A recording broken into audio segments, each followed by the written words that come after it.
Have you ever wondered why some people, they're always in a fun-loving attitude where they joke with their friends, their family, or the girl they have a crush on?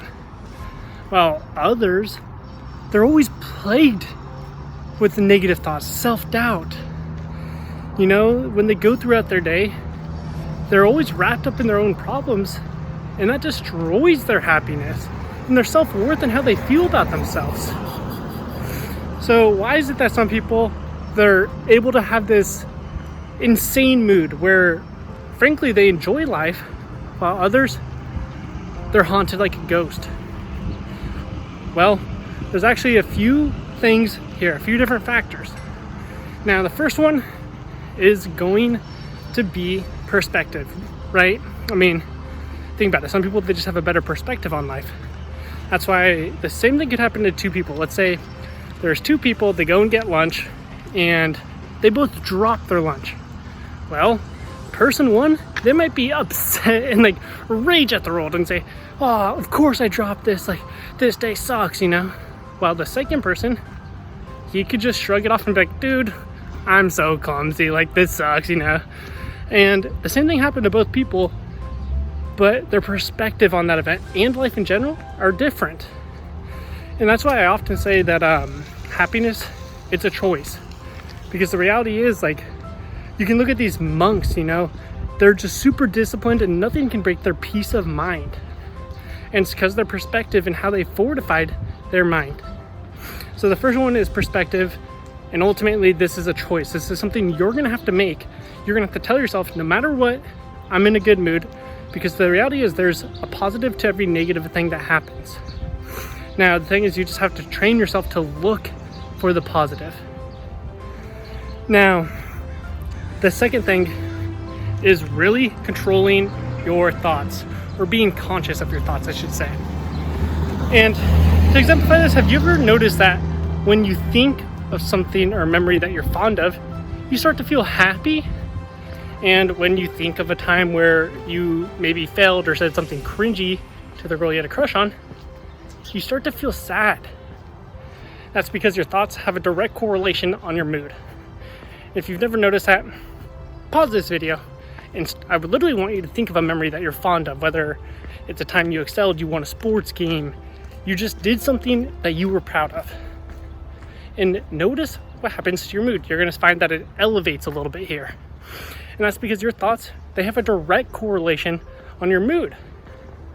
Now, the problem or the mistake that most people make is that they're not conscious of their thoughts. They're letting their mind roam throughout their day. And most of the time they have these negative thoughts and they don't even realize it. They question if they can hit their goals in life. They question if they can get a girl that they have a crush on or whatever. And all this time, they're doubting themselves. And when they have these negative thoughts and these doubts, it manifests in the form of their emotions. So what we do inside the New Earth Health is whenever you get a negative thought, you replace it with two positive ones. For example, when I first started putting out content, I would think, who am I to be telling people what they should or shouldn't be doing? I'm not good enough. That was a negative thought. That thought didn't serve me at all. It was a limiting belief. It didn't help me achieve anything that I want. So when I first got those thoughts, I would instantly replace them and go, look, I've helped hundreds and thousands of men become more happy, become more confident, more capable. I am good enough. And then I would start to go through all the examples of students that messaged me and told me how much I've impacted their life.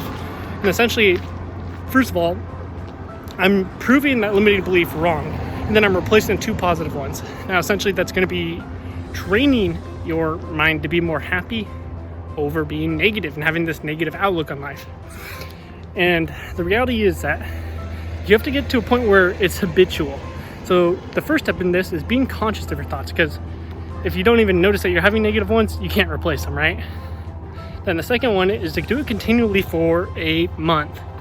Now, the mistake I see a lot of people make with this is they go good for a few days, but then they stop being conscious of their thoughts.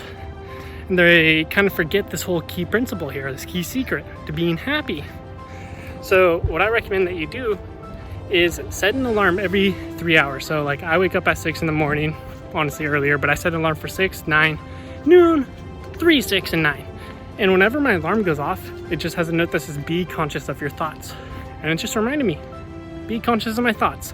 And basically I did this for about a month until the point that replacing the negative thoughts with positive ones became a habit.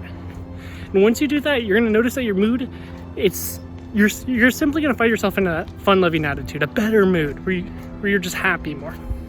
Now, once you do this continually for a month, you're gonna, like I said, find yourself just simply in a better mood. And this is one of the key secrets of acquiring the mind of a conqueror. It's being conscious of your thoughts and replacing them with 2 positive ones. Now, you might be wondering, okay, well, what's acquiring the mind of a conqueror? What's the rest of this entail? Now, this is one of the key secrets that's going to help you be in a fun-loving attitude. But look, like I said, it's just one of them. The remainders, they're going to help you become fulfilled, have that deep fulfillment in your life.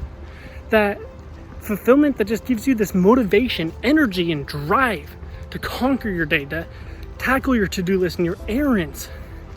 And then the other factors we have in there, they're going to help you be more productive. And they're going to change your outlook on life so that you really do believe you can achieve anything you set your eyes on.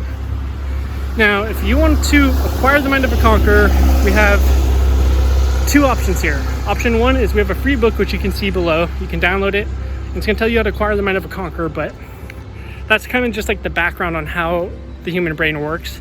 But if you want to go through a 7-day challenge we have coming up here, we have students coming in here battling anxiety, self-doubt, and procrastination. And within 7 days, all those problems are gone. They're more happy, they're more confident, and more capable than they've ever been. And like I said, we've had students come in here and they have anxiety when they think about talking to a girl. They have anxiety when they think about these ambitions that they have. And ultimately, they doubt themselves. But after coming through this 7-day challenge, they're coming out and they're striking up conversations with strangers. We had a guy, Mason. He came in here, and after acquiring the mind of a conqueror, he hit up the girl that he's always had a crush on for the past 3 years, and now they're dating. We have Steven come in here, and once he acquired the mind of a conqueror, he started his own business, and it's now profitable within 2 months. He's changed his entire career path and is living a more fulfilling life. So the reality is, if you want to become a better version of yourself, you must acquire the mind of a conqueror. So you can check out the free book down below or the challenge below. And if you like this video, it would mean the world to me. Toss us a subscribe, and let me know in the comments what your experience is with being conscious of your thoughts.